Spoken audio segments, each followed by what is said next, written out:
Sir, আমার নাম ওয়াসিগ্রেন, আমি একজন খ্রিস্টান। আমরা শুনেছিলাম যে ক্রুসেডাররা যে ক্রুসেডে গিয়েছিল সেগুলো ছিল পবিত্র যুদ্ধ।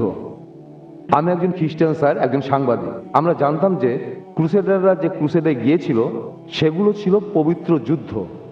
কিন্তু এখন আমরা জানি যে এই ক্রুসেডগুলো কিভাবে নিরীহ মুসলমানদের উপর সন্ত্রাস চালিয়েছিল।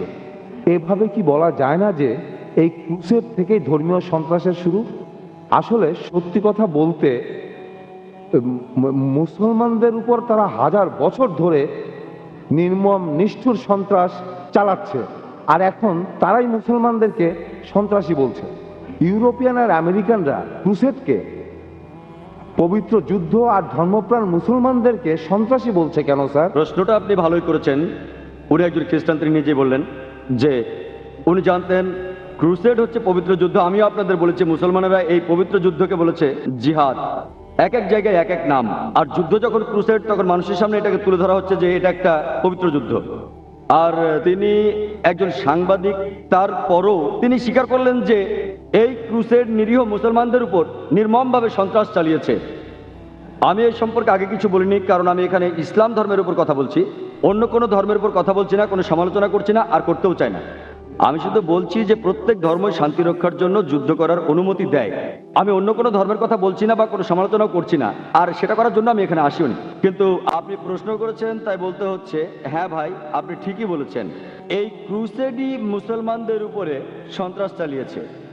এইভাবে ব্যাপারটা শুরু হয়েছিল। আর সন্ত্রাস তারাই শুরু করেছে, অথচ এখন তারা কি করছে? মুসলমানদের বলছে সন্ত্রাসী। আর আপনি যদি দেখেন পৃথিবীতে এখন কি ঘটছে, ইসলামের অনুসারী পৃথিবীতে দিন দিন বেড়েই চলেছে, আর সেটা বাড়ছে সর্বোচ্চ হারে। মুসলমানরা যে সবাই ভালো সে কথা বলছি না, সব ধর্মে কিছু কুলাঙ্গার থাকে।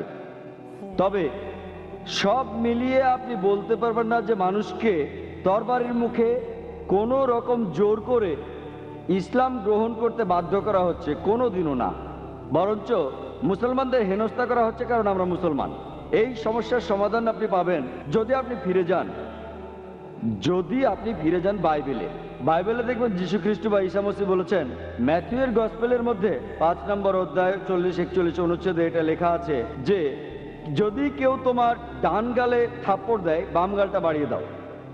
যদি কেউ তোমার ডান গালে থাপ্পড় দেয়, বাম গালটা বাড়িয়ে দাও। যদি কেউ তোমাকে 1 মাইল সঙ্গে চলতে বলে, তার সঙ্গে তুমি 2 মাইল চলো। যদি কেউ তোমার জামাটা চায়, তাকে তুমি আলখেল্লাটা দিয়ে দাও। তাহলে যিশু, যিনি আল্লাহর একজন প্রেরিত নবী, তিনি আমাদের দেখিয়েছেন শান্তি কি। তিনি বলেছেন তোমার প্রতিবেশীকে ভালোবাসো। তাহলে আপনি যদি ভালো করে দেখেন, যদি ভালো করে বাইবেল পড়েন, এ কথা কোথাও লেখা নেই যে যীশু খ্রিস্ট বলেছেন মুসলমানদের অপদস্থ করো। এজন্যই আমি বলছি সেই ধর্মগ্রন্থে ফিরে যান, যে ধর্মগ্রন্থ আপনার কাছে সবচেয়ে পবিত্র, সেটা ভালো করে পড়েন। যে ধর্মগ্রন্থটা আপনার কাছে পবিত্র, পবিত্র কোরআনের সূরা আল ইমরানের 64 নম্বর আয়াতে বলা হয়েছে যে তাআলাউ ইলা কালমাতিন সাওয়াইন বাইনানা বাইনাকুম। তোমাদের ধর্মের সাথে আমাদের ধর্মের মিলগুলো দেখো। প্রথম মিলটা কি? এক আল্লাহ ছাড়া আমরা কারো উপাসনা করি না। আশা করি আপনার উত্তরটা পেয়েছেন। প্রশ্নটা হচ্ছে ইসলামের বিরুদ্ধে যে বইগুলো লেখা হয়েছে তা নিয়ে, যেটা অনেকে বিশ্বাস করে পুরো পৃথিবী জুড়েই যে আমাদের ধর্ম ভুল, আমাদের কোরআন ভুল, আমাদের নবীরা ভুল। আর এটা যারা বিশ্বাস করে তাদের মধ্যে অনেক খ্রিস্টান আছে যারা বাইবেল বিশ্বাস করে। বাইবেল যে নবীদের কথা বলছে, কোরআনও সে নবীদের কথা বলছে। যীশু খ্রিস্ট আমাদের নবী, মুসা আলাইহিস সালামও আমাদের নবী। তাহলে সন্ত্রাসী বলতে শুধু মুসলমানদের বোঝানো হয় কেন? বোন, আপনার প্রশ্নটা খুবই ভালো যে কোরআন আর বাইবেলে যখন এত মিল, তখন মুসলমানদের এত অপদস্থ করা হয় কেন। আমি আপনাদের আগেও বলেছি যে এই মৌলবাদী শব্দটা প্রথম ব্যবহার করা হয়েছিল প্রায় 100 বছর আগে আমেরিকার একদল খ্রিস্টানকে বোঝাতে। ওরা চার্চের বিরোধী ছিল। এই শব্দটা জন্ম হয়েছিল খ্রিস্টানদের বোঝাতে। প্রথম ইংরেজি ভাষায় ব্যবহার করা হয়েছিল খ্রিস্টানদের বোঝাতে। কিন্তু এখন যা বলেছিলাম, দাবার ছক পাল্টে গেছে। তারা এখন শব্দটা ব্যবহার করে মুসলমানদের বোঝাতে। কেন ব্যাপারটা এরকম? আমাদের সাদৃশ্যের ব্যাপারে আমি আগেও বলেছি বোন, ইসলাম ও খ্রিস্টান ধর্মের সাদৃশ্যের কথা। ইসলাম আর খ্রিস্টান ধর্মের মধ্যে অনেক সাদৃশ্য আছে কোরআন ও বাইবেলে। তাহলে আসুন আমরা সবাই মিলে অন্ততপক্ষে সাদৃশ্যগুলো মেনে চলি, আর বৈসাদৃশ্যগুলো পরে আলোচনা করা যাবে। তবে ওরা কেন এমনটা করছে, কারণ আমি আগেও বলেছি পৃথিবীতে এখন ইসলাম প্রসার ঘটছে সর্বোচ্চ হারে। ওই লোকগুলো হয়তো ভয় পাচ্ছে যে ইসলাম যেভাবে ছড়াচ্ছে তাতে করে ওরা এখন যা করছে সেই কাজগুলো বন্ধ করতে হবে। গুড ইভিনিং স্যার, আমার নাম অসাদা জাগরা, আমি একজন আইনের ছাত্রী। প্রথমেই আমি আপনাকে ধন্যবাদ জানাই সন্ত্রাস ও ইসলামের উপর এই বক্তৃতা দেওয়ার জন্য। আমার প্রশ্ন হচ্ছে, আপনি কি মনে করেন হঠাৎ বেড়ে ওঠা সন্ত্রাসী সংগঠনগুলো সম্পর্কে, যেগুলো আসলে ইসলামিক আর তারা ইসলামের নামে যুদ্ধ করে? আর আপনি বলেছেন ইসলাম নির্দেশ দেয় যে নারী, শিশু, বৃদ্ধদের ক্ষতি করা বা হত্যা করা যাবে না, কিন্তু অনেক বোমা বিস্ফোরণ হয়েছে যেখানে নারী ও শিশুরা মারা গেছে। আপনি কি এটার সম্পর্কে কিছু বলবেন? Thank you.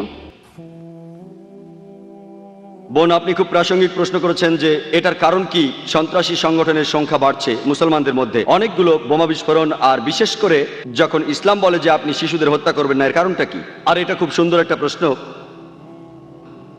ব্যক্তিগতভাবে বলছি, আবারও বলছি, ব্যক্তিগতভাবে আমি কোনো সাক্ষাৎকার নেইনি কোনো তথাকথিত 100% কট্টর সন্ত্রাসীর। তবে আমি কারণটা বলতে পারি, যুক্তি দিয়ে বলতে পারি কেন এই ঘটনাগুলো ঘটছে। প্রথমত, কিছু মানুষ হয়তো আসলেই নিরীহ মানুষের উপর অত্যাচার করছে। কিছু মুসলমান হতে পারে ভুল পথে চলছে, তারা হয়তো মানছে না কোরআনের নির্দেশ। যেমন প্রত্যেক গোষ্ঠীতেই কিছু কুলাঙ্গার থাকে, এদের মধ্যে একজন সন্ত্রাসী মানব ইতিহাসে। কে সেই লোক? সে হিটলার। সে হত্যা করেছিল 60 লক্ষ ইহুদিকে। তো আমি কি বলতে পারি খ্রিস্টান ধর্মের জন্য দায়ী? হিটলার খ্রিস্টান ছিল, তাই আমি বলতে পারি না যে যেহেতু হিটলার হত্যা করেছিল 60 লক্ষ ইহুদিকে সেজন্য খ্রিস্টান ধর্ম দায়ী। সে একাই। যদি পৃথিবীর সমস্ত সন্ত্রাসী সংগঠনগুলো দেখেন, আমার সন্দেহ 60 লক্ষ হবে কিনা, কিন্তু হিটলার একাই মেরেছিল 60 লক্ষ। আবার দেখেন মুসলিনি তিনিও একজন খ্রিস্টান। তাই যেহেতু মুসলিনি হত্যা করেছে হাজার হাজার নিরীহ মানুষ, তার অর্থ এই না যে আমি খ্রিস্টান ধর্মকে এর জন্য দায়ী করব।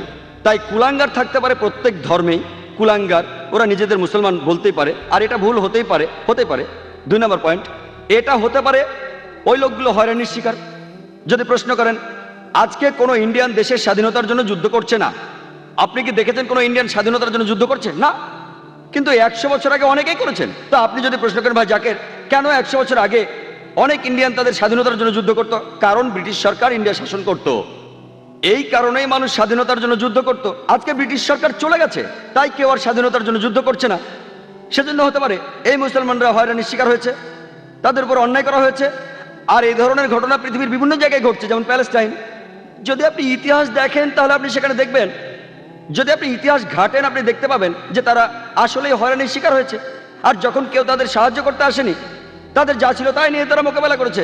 যেমন ধরেন সেই ঘটনা যা বাইবেলে লেখা আছে, ডেভিড আর গোলায়াত, একটা পাথরে আনাপ ছিল। তাই দোষকার, দোষটা আমাদেরই, আমরাই দায়ী, কারণ আমরা এই সমস্যার মূল কারণ খুঁজছি না। যদি কোনো সন্ত্রাসী সংগঠন থাকে আমাদের সেখানে গিয়ে দেখতে হবে, খুঁজে বের করতে হবে কি কারণে তারা সন্ত্রাসের পথ বেছে নিয়েছে। শুধুমাত্র এভাবেই সমাধান করা যেতে পারে। তাদেরকে হত্যা করে সমস্যার সমাধান করা যাবে না। আপনি একজনকে হত্যা করবেন 10 জন আসবে। আমাদেরকে কি করতে হবে? পেছনে ফিরতে হবে, দেখতে হবে কারণটা কি, কোন কারণে আপনারা এই পথ বেছে নিয়েছেন। আমাদের খুঁজে বের করতে হবে মূল কারণ। এখানে উদাহরণ হিসেবে বলা যায় প্যালেস্টাইন, যখন হিটলার হত্যা করেছিল 60 লক্ষ ইহুদিদের তাড়িয়ে দেওয়া হয়েছিল জার্মানি থেকে। আর তখন প্যালেস্টাইনরা বলেছিল আহলান ওয়া সাহলান, তোমরা আমার জ্ঞাতি ভাই, চলে এসো, আমাদের সাথে থাকো। ব্যাপারটা এরকম যে এক অচেনা লোককে বললাম কোনো অসুবিধা নেই, আমার ঘরে থাকো। কয়েক বছর পর সে আমাকে ঘর থেকে তাড়িয়ে দিল। আর আমি যখন চিল্লাপাল্লা শুরু করলাম ঘরের বাইরে গিয়ে যে এই লোকগুলো আমার ঘর দখল করে নিয়েছে, তখন আপনি আমাকে সন্ত্রাসী বললেন। আমি কি সন্ত্রাসী? আমি আশ্রয় দিয়েছিলাম এক অচেনা লোককে, শুধুমাত্র মানবতার কারণে আশ্রয় দিয়েছিলাম আমার ঘরে। কয়েক মাস পরে সে আমাকে তাড়িয়ে দিল, আমি বললাম ঘর ফেরত চাই, আপনি আমাকে বললেন সন্ত্রাসী। কাকে দোষ দেব? অন্য ধর্ম বা ধর্মীয় দেবতাদের অপমান বা ছোট করার ব্যাপারে আমি এই প্রশ্নটা যে কারণে করেছি যে যখন একজন ইন্ডিয়ান চিত্রশিল্পী, যিনি একজন মুসলমান, তিনি এঁকেছেন হিন্দু দেবী সরস্বতীকে নগ্ন অবস্থায়, যেখানে সবাই প্রশংসা করেছিল যে এটা মত প্রকাশের স্বাধীনতা। আর প্রত্যেক ইন্ডিয়ান এবং সমর্থকই যখন সালমান রুশদি একটা বই লিখেছিল ইসলাম সম্পর্কে, যখন বইটা রাজীব গান্ধী নিষিদ্ধ করলেন, প্রায় প্রত্যেক ইন্ডিয়ানই সেটা সমর্থন করেছিল। কিন্তু যখন হুসেন আঁকলেন একজন হিন্দু দেবীকে নগ্নভাবে, ইন্ডিয়ার রাজনৈতিক দলগুলো, বিশেষ করে কমিউনিস্ট দলগুলো, তারা বলেছিল যে এটা মত প্রকাশের স্বাধীনতা, তিনি যা খুশি আঁকতে পারেন। এখন ইসলাম এ সম্পর্কে কি বলে? অন্য ধর্মের দেবতাদের অপমান করা সম্পর্কে ভাই, আপনি যে মুসলমান শিল্পীর কথা বলেছেন তিনি এফ.এম. হোসেন, নাম বলেননি, হয়তো জানেন না বা জেনেও বলতে চাননি। এফ.এম. হোসেন বোম্বেতে থাকেন, আমিও শহর থেকে এসেছি। তিনি কিছু ছবি এঁকেছেন সরস্বতী দেবীর নগ্নভাবে, আর অনেক সাংবাদিকই তাকে সমর্থন করেছেন যে এটা মত প্রকাশের স্বাধীনতা। আপনি আমার মতামত জানতে চান? প্রথম কথা, কোনো মহিলা দেবী হোক বা না হোক, তার নগ্ন ছবি আঁকা ইসলামের সম্পূর্ণ হারাম, হোক সে মুসলিম বা অমুসলিম। এটা একেবারে অনৈতিক, অমানবিক। কেন আপনি আপনার মেয়েকে বিক্রি করবেন? কেন আপনি পিছিয়ে যাবেন? দেখেন পশ্চিমা কালচারে কি হচ্ছে। তারা বিক্রি করছে আমাদের বোনদের, বিক্রি করছে মায়েদের। একটা বিখ্যাত অ্যাডের নাম শুনেছিলাম, বিএমডাব্লিউ গাড়ির নাম শুনেছেন? এটা অনেকটা মার্সিডিজের মতো, ধনী লোকদের জন্য মার্সিডিজ খুব দামি একটা গাড়ি। সেই বিজ্ঞাপনে আমি দুঃখের সাথে বলছি, আমি শুনেছিলাম যে এক মহিলা বিকিনি পরে দাঁড়িয়ে আছে, গাড়ির সামনে উপরে লেখা আছে তাকে পরীক্ষামূলকভাবে চালানো শুরু করো এখনই। কাকে? গাড়ি না মেয়েটাকে? গাড়ির সামনে ওই মেয়েটার কি প্রয়োজন ছিল? তাহলে এই সব কিছুই মত প্রকাশের স্বাধীনতার নামে মেয়েদের অপমান করা। এফ.এম. হোসেন যা করেছেন সেটা সম্পূর্ণ ভুল।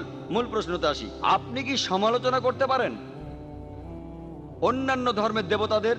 পবিত্র কোরআনে সূরা আনামের 108 নম্বর আয়াতে উল্লেখ আছে যে তাদের নিন্দা করো না, তাদের ছোট করো না যারা অন্য কারো উপাসনা করে আল্লাহকে বাদ দিয়ে, বরং তারাই না জেনে নিন্দা করে আল্লাহ সুবহানাহু ওয়া তাআলার।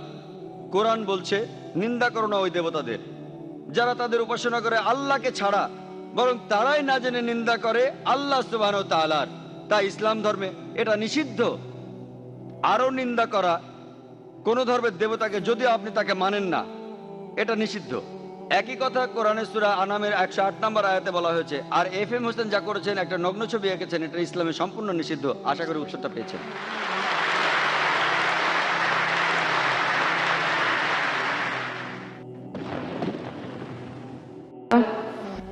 ব্যক্তিগতভাবে আমি এই প্রশ্নটা করতে চাই। বর্তমানে সামাজিক, রাজনৈতিক আর ধর্মতাত্ত্বিক প্রেক্ষাপটের সামনে আজকের পৃথিবীতে যা দেখছি, আমি খুব দ্বিধাদ্বন্দ্বে আছি যে কোন পক্ষে যাব। আমি এটাও বুঝছি না যে কোনটা ঠিক আর কোনটা ভুল। যাবতীয় কুসংস্কারকে বাদ দিয়ে এটা আজকে প্রমাণিত যে বিশ্বাসীদের কাজকর্ম দিয়েই কোনো ধর্মকে বিচার করা যায়। এই যুক্তিটা ধরে নিয়ে কিভাবে আমি মনস্থির করব, কিভাবে আমি আমার বিশ্বাসকে ঠিক রাখব? বেশ কিছু ব্যাপারে মতামতের অমিল হচ্ছে আমার সাথে আমার সঙ্গী সাথীদের। ব্যক্তিগতভাবে আপনি কি সমর্থন করবেন সাদ্দাম হোসেনকে, পারস্যের মুজাহিদ যোদ্ধাদের, প্যালেস্টাইনি আত্মঘাতী যোদ্ধার মৃত্যুকে?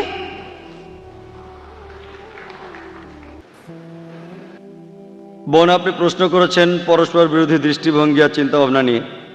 তিনি জানেন না কোনটা তার জন্য ঠিক, কার সাথে তিনি একমত হবেন, কার সাথে হবেন না, কি করা উচিত।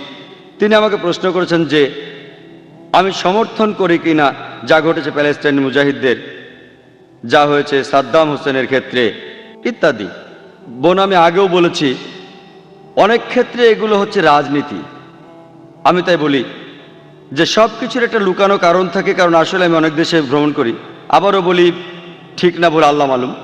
আমি বলতে পারি না যে ব্যাপারটা এই, কিন্তু আসলে এটার কারণ হাতে গোনা কিছু লোক আর রাজনীতিবিদরা, আবারও রাজনীতিবিদরা। তাহলে রাজনৈতিক কারণেই কাউকে বানানো হচ্ছে কোরবানির গরু, আর এটাই কারণ যে তারা দেখতে চায় যে কাজ হচ্ছে তাদের পক্ষে। আমি একজন মুসলমান হিসেবে যদি আমাকে প্রশ্ন করেন যে আমি কি করব, যদি কেউ আমাকে প্রশ্ন করে, আমি শুধু সত্যটাই বলবো। যদি কেউ তাদের ক্ষতি করে থাকে, যদি কেউ তাদের হত্যা করে থাকে, অত্যাচার করে, এক্ষেত্রে যদি তারা মোকাবেলা করে তাহলে ঠিক আছে, তা না হলে তারা পারে না। আপনি আমাকে জিজ্ঞেস করেছেন কি ঘটছে কোনো একটা বিশেষ ক্ষেত্রে, ওসামা বিন লাদেন বা সাদ্দাম হোসেন। আমি বলবো আমি পুরো ঘটনা জানি না, আমি ফতোয়া দিতে পারি না, আমি পারি না অভিযুক্ত করতে, কারণ আমি তাদের সাক্ষাৎকার নেইনি। মতামত দিতে হলে আগে সাক্ষাৎকার নিতে হবে। তাই আমি বলি আল্লাহ মালুম, আল্লাহ ভালো জানেন। আল্লাহ আমাকে কিয়ামতের দিন জিজ্ঞেস করবেন না যে ওসামা বিন লাদেন সন্ত্রাসী ছিল কিনা। আমি বলবো যদি সে কিছু ভুল করে থাকে, যদি সে নিয়ম নীতি ভাঙে কোরআন ও সুন্নাত, তাহলে সে খারাপ। যদি সে নিয়ম না ভাঙে সে ভালো। এটার উপর ভিত্তি করে আমি পরীক্ষায় পাশ করব না। আমাকে কি পড়তে হবে? আমাকে পড়তে হবে কোরআন, আমাকে পড়তে হবে ধর্মগ্রন্থ। এই প্রশ্নের উত্তর দেবেন বিশেষজ্ঞরা যারা বিভিন্ন জায়গায় যান, আফগানিস্তানে গিয়ে সাক্ষাৎকার নেন ইত্যাদি। আর আমরা যেগুলো খবরের কাগজেও দেখে থাকি, আপনাকে বা আমাকে একজন মুসলমান হিসেবে সর্বশক্তিমান আল্লাহ তাআলা কিয়ামতের দিন জিজ্ঞেস করবেন না সাদ্দাম হোসেন যে একজন সন্ত্রাসী, সে ব্যাপারে কি তুমি একমত? আমরা বলতে পারি আল্লাহ মালুম, আমরা জানি না। আমরা তাদের সমর্থনও করি না, তাদের নিন্দাও করি না। যদি অকাট্য প্রমাণ থাকে একজন লোকের বিরুদ্ধে, কোনো মুসলমানের বিরুদ্ধে যে কোনো কাজ করেছে যেটা প্রমাণিতভাবে কোরআনের বিপক্ষে, আমরা তাকে নিন্দা জানাবো। কিন্তু যদি প্রমাণ না থাকে, যেটা হলো আংশিক প্রমাণ, আমাদের থাকতে হবে নিরপেক্ষ, এটাই কোরআন বলে। আর আপনার বিশ্বাস দুর্বল হবে না বোন, আপনার বিশ্বাসের ভিত্তি হবে সেই সত্যি যা বলা আছে ধর্মগ্রন্থে। সবচেয়ে ভালো উপায় যেভাবে বিশ্বাস আনা যায় তা হলো কোরআন পড়া। আপনি কোনো খুঁত পাবেন না কোরআনে, আপনি পরস্পর বিরোধী কিছু পাবেন না কোরআনে। যদি আপনি আরবি ভাষা বুঝতে না পারেন তাহলে আপনাকে পড়তে হবে অনুবাদ। এই যে এই বইটি লিখেছেন আব্দুল্লাহ ইউসুফ আলী, আর এই অনুবাদটা বাইরের দোকানেও পাওয়া যায়। তাই বোন, আপনি যদি পড়েন কিভাবে জীবন ধারণ করতে হয় কোরআনের নির্দেশ অনুযায়ী, ইনশাআল্লাহ বিশ্বাস হবে মজবুত। আর বিশ্বাস করেন, আপনি মোটেও লজ্জা পাবেন না মূল নীতিগুলো মেনে চলতে ইসলামে। আপনার যদি যুক্তিবুদ্ধি থাকে তাহলে আপনি বুঝবেন কেন এই নীতিগুলো প্রণয়ন করা হয়েছে। আপনি বিশ্বাস করেন বোন, আমি ঘুরে বেড়াই পৃথিবীর বিভিন্ন দেশে, আমি কথা বলি, আমার মাথায় টুপি আছে, আমার দাড়ি আছে, আমি অনেক পশ্চিমা দেশে গিয়েছি, কখনো কোনো সমস্যায় পড়িনি। মাঝে মধ্যে কোনো মানুষ হয়তো প্রশ্ন করেছে, কিন্তু কোনো সমস্যা হয়নি। মানে কেন আমি ভয় পাবো সত্যি কথা বলতে? তাহলে যদি আপনার জ্ঞান থাকে ধর্মগ্রন্থ সম্পর্কে আর আপনার যুক্তিবুদ্ধি থাকে, আপনি গর্ববোধ করবেন। এমনকি আপনিও নিজেকে বলবেন আমার মতো, হ্যাঁ আপনিও নিজেকে বলবেন মৌলবাদী। আসসালামু আলাইকুম, আমি মোহাম্মদ ফজলুর রহমান আব্দুল্লাহ। আমার প্রশ্নটা হলো যে আমি চাকরি করি এই ছেলে, আমাদের দেয়া হয়েছে একটা হ্যান্ডবুক যেখানে লেখা আছে দায়িত্ব আর কর্তব্য। হ্যান্ডবুকটার প্রথম পৃষ্ঠার উপর লেখা আছে ভগবদ গীতার শ্লোক। আমি শ্লোকটা বলছি। यदा यदा हि धर्मस्य ग्लानिर्भवति भारत अभ्युत्थानम् अधर्मस्य तदात्मानं सृजाम्यहं परित्राणाय साधूनां विनाशाय च दुष्कृता धर्म संस्थापनार्थाय संभवामि युगे युगे। তারা বিশেষ করে উল্লেখ করেছে যে परित्राणाय साधूनां विनाशाय च दुष्कृता।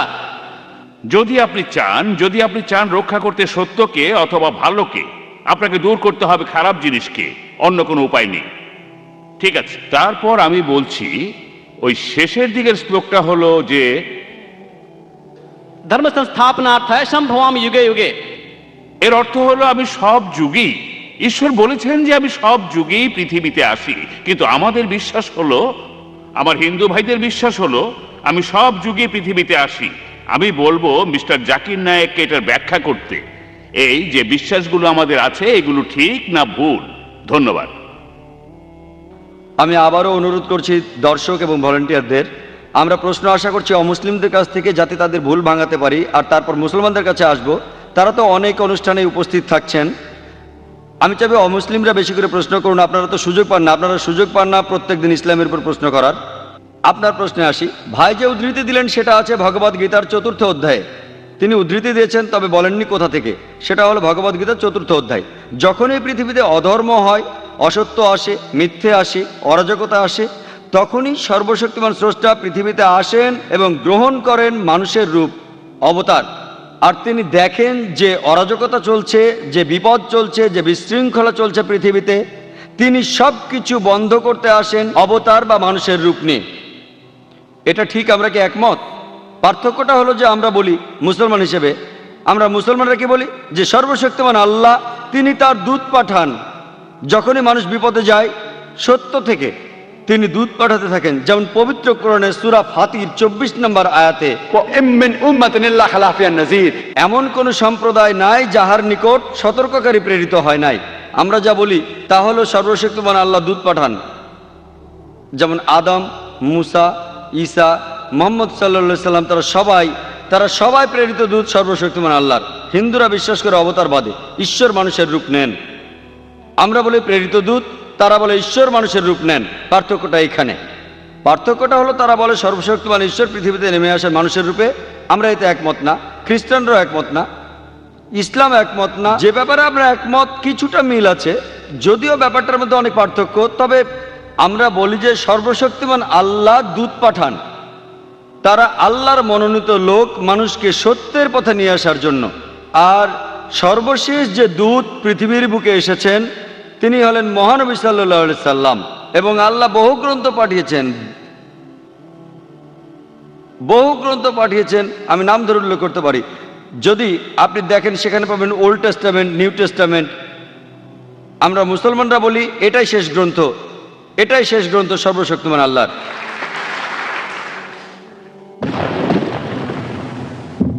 স্যার, আমার নাম রাজকুমার, আমি মেডিকেল ফাইনাল ইয়ারের ছাত্র, স্ট্যানলি মেডিকেল কলেজে। আমার প্রশ্নটা হলো, ইন্ডিয়ার মুসলমানরা কেন সবসময় ইন্ডিয়ান সিভিল কোডের বিরোধিতা করে? কেন ইন্ডিয়ার মুসলমানরা কমন সিভিল প্রসিডিওর কোর্টের বিরোধিতা করে? ধন্যবাদ। ভাই, আপনি খুব সুন্দর একটা প্রশ্ন করেছেন যে কেন মুসলমানেরা বিরোধিতা করে কমন সিভিল কোর্টের। ভাই, আমি কমন সিভিল কোর্টের পক্ষে, কিন্তু সেই কমন সিভিল কোর্টকে হতে হবে সবচেয়ে স্বচ্ছ, যেখানে ন্যায় বিচার পাওয়া যায়। আমি এর পক্ষে। এমনকি যদি ইন্ডিয়ার সমস্ত মুসলমানেরা এর বিরোধিতা করে, আমি ডাক্তার জাকির নায়েকের পক্ষে, এবং আমি তর্ক করতে রাজি, আমি কথা বলতে রাজি আছি, যুক্তির সাথে আলোচনা করতে, কোন নিয়মটা সবচেয়ে সেরা, কোন আইনটা সবচেয়ে সেরা। আর আপনারাই বের করেন যে আইনটা সবচেয়ে বাস্তবসম্মত, সেটা প্রয়োগ করুন। আমি এখানে বলবো যে সারা ইন্ডিয়াতে কমন সিভিল কোড একটাই থাকুক। ক্রিমিনাল কোডও, শুধু সিভিল কোড কেন, কমন সিভিল কোড থাকুক, কমন ক্রিমিনাল কোডও থাকুক। কিন্তু আমাদের আগে ঠিক করতে হবে যে কোন আইনটা সবচেয়ে সেরা। যেমন একজন হিন্দু মহিলা আমাকে জিজ্ঞেস করেছিলেন কেন ইসলাম একজন পুরুষকে একাধিক স্ত্রী রাখার অনুমতি দেয়। আমি উত্তর দিয়েছিলাম এবং প্রশংসা পেয়েছিলাম। এই উত্তরে একমত হলে আপনাকে কমন সিভিল কোডে লিখতে হবে যে একজন পুরুষ একজনের বেশি স্ত্রী রাখতে পারবেন। আমরা জানি পৃথিবীতে মহিলার সংখ্যা পুরুষের চেয়ে বেশি, এর জন্য কোনো সমাধান নেই, কোনো ধর্মের সমাধান দেয়নি। যদিও কোনো ধর্ম বলে না যে মাত্র একটাই বিয়ে করুন, শুধুমাত্র কোরআন ছাড়া। আমি একটা উদাহরণ দিয়েছিলাম যে হিজাবের সঙ্গে ধর্ষণের সম্পর্ক। আমি উপমা দিয়েছিলাম যে সবচেয়ে কঠিন যে শাস্তিটা আমরা দিতে পারি, যে সর্বোচ্চ শাস্তিটা আমরা দিতে পারি, যার ফলাফল সবচেয়ে ভালো, যেমন ইসলাম বলে মহিলাদের হিজাব পরা উচিত। কোনো পুরুষ কোনো মহিলাকে দেখলে তার দৃষ্টি নিচু করবে, তারপরেও যদি কোনো পুরুষ ধর্ষণ করে সে সর্বোচ্চ শাস্তি পাবে, সেটা হলো মৃত্যুদণ্ড। আমি আমেরিকার পরিসংখ্যান দিয়েছিলাম যে 1990 সালে FBI এর রিপোর্ট অনুযায়ী 1756টি ধর্ষণ সংঘটিত হয়েছে প্রত্যেক দিন 1990 সালে। 1996 সালে US ডিপার্টমেন্ট অফ জাস্টিসের রিপোর্ট অনুযায়ী 2713টি ধর্ষণের ঘটনা ঘটেছে প্রত্যেক দিন 1996 সালে। অর্থাৎ প্রতি 32 সেকেন্ডে একটি ধর্ষণ ঘটছে।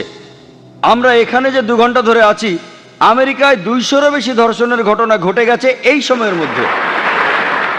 আমি বলছি যদি আপনারা ইসলামী শরিয়া মেনে চলেন যে যখনই কোনো পুরুষ মহিলার দিকে তাকাবে সে তার দৃষ্টি নিচু করবে, প্রত্যেক মহিলা ইসলামী হিজাব পরবে, পুরো শরীর ঢাকা থাকবে, মুখ ও হাতের কবজি বাঁধে, তারপরও যদি কেউ ধর্ষণ করে সে সর্বোচ্চ শাস্তি পাবে।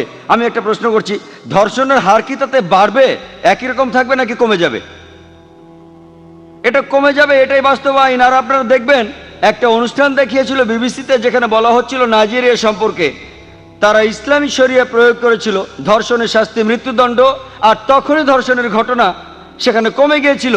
পৃথিবীতে সবচেয়ে কম ধর্ষণের ঘটনা ঘটে সৌদি আরবে।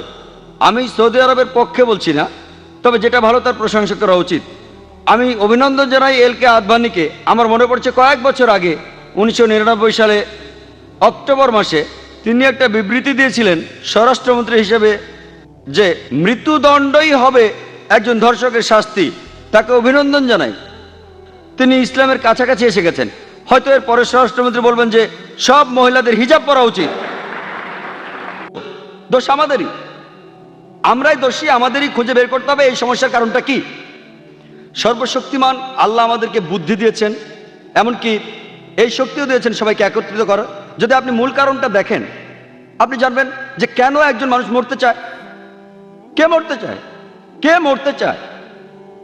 যে মানুষটা বলে যে আমি নিজে তো মরবই, তাহলে কেন আর কয়েকজন সঙ্গে নিয়ে মরবো না? তাহলে আপনি যদি কোনো মনোবিজ্ঞানীকে প্রশ্ন করেন তিনি বলবেন যে মূল কারণে যেতে হলে এই লোকগুলোকে জিজ্ঞেস করতে হবে কেন তারা এসব করছে। আর অনেক সময় আপনি দেখবেন যে এর পেছনে কোনো না কোনো কারণ আছে, আর কারণটা হতে পারে তারা হয়রানির শিকার হয়েছে, আর কিছু মানুষ হতে পারে আসলে সন্ত্রাসী, কেউ মানুষকে ভয় দেখা টাকার জন্য, কেউ খ্যাতির জন্য, কেউ রাজনীতির জন্য। তাই আমি একমত বোন, তবে বেশিরভাগই আমি মনে করি তাদের হয়রানি করা হয়েছিল। হতে পারে তারা মুসলমান, হতে পারে হিন্দু, হতে পারে খ্রিস্টান। একটা তীব্র প্রতিক্রিয়া দেখা দেবে যখন মানুষ আর সহ্য করতে পারে না, তার উপর যে অত্যাচার হচ্ছে, তখন সে প্রতিবাদী হয়ে ওঠে। আর মনোবিজ্ঞানীও বলেন, আমি একজন ডাক্তার, আমি বলতে পারি যে তারা শোধ নেওয়ার চেষ্টা করবে, এটা মানুষের স্বভাব। তাহলে একজন মানুষ যে একটা আঙ্গুলও উঁচু করতে চায় না, কেন সে একটা বন্দুক হাতে তুলে নেবে কেন? তাহলে আমাদের কি করতে হবে? আমাদের মূল কারণ খুঁজে বের করতে হবে আর চেষ্টা করে সমস্যার সমাধান করতে হবে। এটাই একমাত্র উপায় সবার ভালোর জন্য, যে এই সন্ত্রাস নিরীহ মানুষের উপর বন্ধ করতে হবে আর সব মানুষ যেন একসাথে থাকতে পারে এক জাতি হিসেবে। হ্যালো, আসসালামু আলাইকুম। আমার নাম ইয়াসির ফাহামি, আমি এসেছি ইরান থেকে। আমি যেটা জানতে চাই, আপনি নিশ্চয়ই সালমান রুশদির স্যাটানিক ভার্সেস পড়েছেন। একজন মুসলমান হিসাবে কেউ বইটা পছন্দ করবে না। আপনি কি মনে করেন যে ইমাম খোমেনি যা করেছিলেন তিনি কি ফতোয়াটা দিয়ে ঠিক করেছিলেন? এটাই আমার মূল প্রশ্ন। ইমাম খোমেনি যা করেছিলেন ফতোয়া জারি সালমান রুশদির বিরুদ্ধে, সেটা কি ঠিক ছিল? আপনি প্রশ্ন করেছেন সালমান রুশদি সম্পর্কে ইমাম খোমেনি যে ফতোয়া জারি করেছিলেন সেটা ঠিক ছিল কিনা। আমার প্রশ্ন হচ্ছে, কেন ইমাম খোমেনি ফতোয়া জারি করলেন 1 বছর পরে, যে দেশ সবার আগে সালমান রুশদির স্যাটানিক ভার্সেস নিষিদ্ধ করেছিল সেটা ইন্ডিয়া। আর আমি এই কাজটার জন্য রাজীব গান্ধীকে অভিনন্দন জানাই। কেন ইমাম খোমেনি সালমান রুশদিকে হত্যা করার ফতোয়া দিলেন 1 বছর পরে? কারণ তাকে নিয়ে কোনো খবর হচ্ছিল না। সবই রাজনীতির খেলা। আপনি যদি ফতোয়া দিতে চান আপনি সেটা দেবেন। বইটি পৃথিবীর বিভিন্ন দেশে সমালোচিত হয়েছে, অনেক দেশ নিষিদ্ধ করেছে, আর তিনি ফতোয়া দিলেন তাকে হত্যা করতে হবে। ঠিক না ঠিক সেটা পরের কথা। এটাই হচ্ছে রাজনীতির খেলা, রাজনৈতিক সুবিধা, এইসবই রাজনীতির খেলা। কিন্তু রাজীব গান্ধী যা করেছিলেন হয়তো তিনি এটা জানতেন না। আমি আগেও এই স্যাটানিক ভার্সেস নিয়ে কথা বলেছি, যদিও বইটা ইন্ডিয়াতে নিষিদ্ধ, আমি বইটা পড়েছি। হয়তো জানেন সালমান রুশদি বলে যে সে মুসলমান ছিল, সে কাউকেই বাদ দেয়নি। তার বইতে সে রানী এলিজাবেথকে ছোট করেছে। আর সেই একই ব্রিটিশ সরকার এক আমেরিকান লেখকের বই নিষিদ্ধ করেছে অশ্লীল শব্দ ব্যবহারের জন্য, father uncle cousin king, Margaret থ্যাচারকে উদ্দেশ্য করে। আর এই সালমান রুশদি শব্দটাকে আরো ভয়াবহ করলো আইএনজি যোগ করে। তারপরেও বইটা খুব জনপ্রিয়।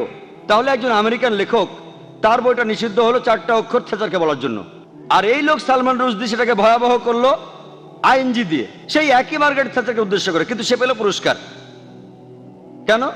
কারণ সে ইসলামের নিন্দা করেছে। এতে তারা খুব খুশি। আর আপনি কি জানেন সে বাদ দেয়নি রাম সীতাকেও? এদেরকে শ্রদ্ধা করে বেশিরভাগ ইন্ডিয়ান, তাদেরকেও ছোট করেছে। আমি শব্দটা আর বলতে চাই না, সে তাদেরকেও ছোট করেছে, তাদেরকেও ছাড়েনি। আর অনেক লোকই সেটা সমর্থন করে। তাই রাজীব গান্ধী সম্ভবত জানতেন না, কিন্তু পরে তিনি বইটা পড়ে বুঝতে পেরেছেন যে কাউকে সেখানে বাদ দেওয়া হয়নি। তাহলে কেউ যদি সবসময় নিন্দা করে, পবিত্র কোরআনের সূরা মায়দার 33 নম্বর আয়াতে উল্লেখ আছে যে যদি কোনো ব্যক্তি আল্লাহর বিরুদ্ধে যুদ্ধ করে আর তার নবীর বিরুদ্ধে, অনেকগুলো পদ্ধতি আছে। একটা হচ্ছে তাকে মৃত্যুদণ্ড দিন, ক্রুশবিদ্ধ করুন, বিপরীত দিক থেকে হাত পা কেটে ফেলুন, অথবা দেশ থেকে বহিষ্কার করে দিন। আর এই আইন শুধু কোরআনে নয়, এটা বাইবেলেও আছে। যদি আপনি বুক অফ লেভিটিকাস পড়েন, সেখানে আছে যদি কেউ ধর্মের বিরুদ্ধাচরণ করে তাকে পাথর নিক্ষেপ করে হত্যা করো। এমনকি একজন পথিকও তাকে পাথর নিক্ষেপ করতে পারে যে ধর্মের বিরোধিতা করে। তাহলে এই আইন সব ধর্মগ্রন্থে আছে, শুধুমাত্র ইসলামে নয়, বেশিরভাগ ধর্মগ্রন্থেই এ কথা আছে। হতে পারে খ্রিস্টান ধর্ম, হতে পারে ইসলাম ধর্ম, হতে পারে ইহুদি ধর্ম। স্রষ্টার বিরোধিতা যদি নিশ্চিতভাবে ঈশ্বরের বিরোধিতা করা হয়, অন্য কোনো দেশে সীমা নাই। আমরা এখান থেকে ফতোয়া দিতে পারি না যে তাকে হত্যা করা হবে ইত্যাদি। যদি সেই দেশে ইসলামের আইন থাকে, কেউ স্রষ্টার বিরোধিতা করলে তার জন্য নির্দিষ্ট আইন এবং কিছু নিয়ম কানুন আছে। কিন্তু রাজনীতিবিদরা যা করেন, মুসলমান রাজনীতিবিদ হোক অথবা অমুসলমান রাজনীতিবিদ হোক, আমি দুঃখিত, আমি কোনো রাজনীতিবিদকে ছোট করতে চাচ্ছি না, সবাই না হলে আমি বলবো বেশিরভাগ, আপনি দেখবেন তারা নিজেদের সুবিধার জন্য আপোষ করছে। আর ঠিক এই কারণেই বলা হয়ে থাকে যে ধর্ম আর রাজনীতি দুটো আলাদা জিনিস, কিন্তু তারা ধর্মকে ব্যবহার করে হাতিয়ার হিসেবে খ্যাতি অর্জনের জন্য। মানুষ এই কাজটাই করে। আমাদের বোঝা উচিত যে ফতোয়া দিয়েছিলেন খোমেনি, আমার মতে এটা রাজনৈতিক ফায়দা লুটারি কৌশল। কিন্তু বইটা নিষিদ্ধ করেছিলেন রাজীব গান্ধী, সেটা ঠিক ছিল। তিনি নিষিদ্ধ করেছিলেন প্রথম, আর এখন এই নিষেধাজ্ঞা তুলে নেওয়া হচ্ছে। আমি জানি না এই নিষেধাজ্ঞা আছে না তুলে নিয়েছে। এই নিষেধাজ্ঞা তুলে নেওয়ার জন্য দাবি এসেছিল। তবে কেউ যদি স্রষ্টার বিরোধিতা করে, ইসলাম বলে, খ্রিস্টান ধর্ম বলে, খ্রিস্টান ধর্মে তাকে পাথর মেরে হত্যা করতে হবে। ইসলাম ধর্মে 4টা পথ আছে, হত্যা থেকে বহিষ্কার পর্যন্ত। খ্রিস্টান ধর্মে একটাই পথ, শুধুমাত্র পাথর মেরে হত্যা করা ছিল। সালমান রুশদি কি করলো? আমাদের নবীর বিরুদ্ধে লিখলো, সেটা খারাপ, কিন্তু মানুষ জানতে চাইলো সালমান রুশদি কি নিয়ে লিখেছে সেটা জানার জন্য তারা কোরআন পড়লো এবং মুসলমান হয়ে গেল। আজকের দিনে আমেরিকায় এটাও পরিসংখ্যান, আমেরিকারই একটা প্রধান খবরের কাগজ দ্য নিউ ইয়র্ক টাইমসে বলেছে এখন আমেরিকানরা জানতে চায় যে মুসলমানদের বাইবেল পাওয়া যায় কিনা। তারা জানেও না আমাদের পবিত্র গ্রন্থ কোরআন, তারা মুসলমানদের বাইবেল পড়তে চায়। এটা ভালোই তো।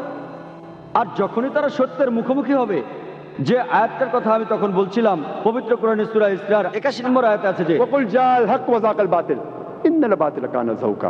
যখন সত্যের সামনে মিথ্যে দাঁড়ায়, মিথ্যে ধ্বংস হয়, কারণ মিথ্যে হলো খারাপ আর খারাপ ধ্বংস হবেই।